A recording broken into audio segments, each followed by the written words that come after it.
परम श्रद्धेय श्री स्वामी राम सुखदास जी महाराज की श्रीमद्भगवत गीता पर टीका का अध्याय 2 सांख्य योग श्लोक संख्या 46।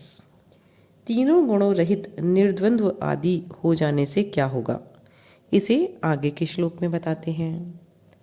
ओम श्री परमात्मने नमः। श्लोक संख्या 46। यावानर्थ उद्पाने सर्वतः सम्प्लुतोदके तावान् सर्वेषु वेदेषु ब्राह्मणस्य विजानतः।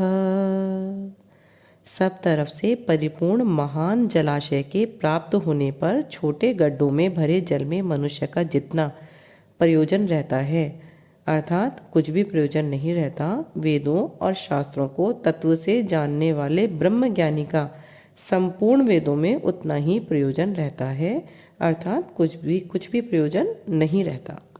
श्लोक की व्याख्या। यावानर्थ उदपाने सर्वतः संप्लुतोदके। जल से सर्वथा परिपूर्ण स्वच्छ निर्मल महान सरोवर के प्राप्त होने पर मनुष्य को छोटे छोटे जलाशयों की कुछ भी आवश्यकता नहीं रहती, कारण कि छोटे से जलाशय में अगर हाथ पैर धोया जाए तो उसमें मिट्टी घुल जाने से वह जल स्नान के लायक नहीं रहता। अगर उसमें स्नान किया जाए तो वह जल कपड़े धोने लायक नहीं रहता। यदि उसमें कपड़े धोए जाएं तो वह जल पीने लायक नहीं रहता।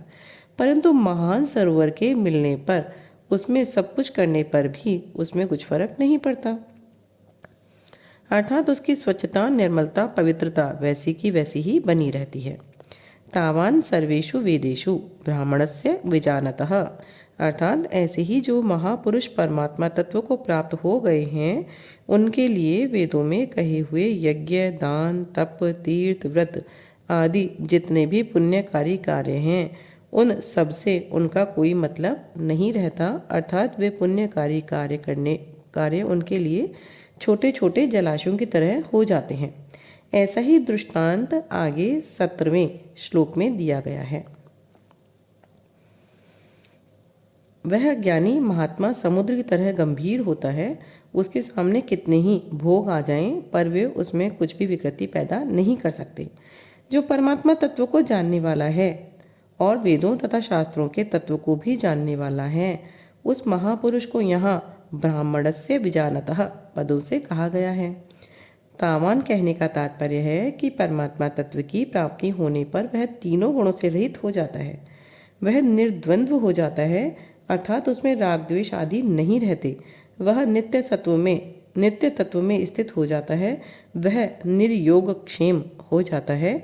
कोई वस्तु मिल जाए और मिली हुई वस्तु की रक्षा होती रहे, ऐसा उसमें भाव रहता ही नहीं, वह सदा ही परमात्मा परायण रहता है। परिशिष्ट भाव।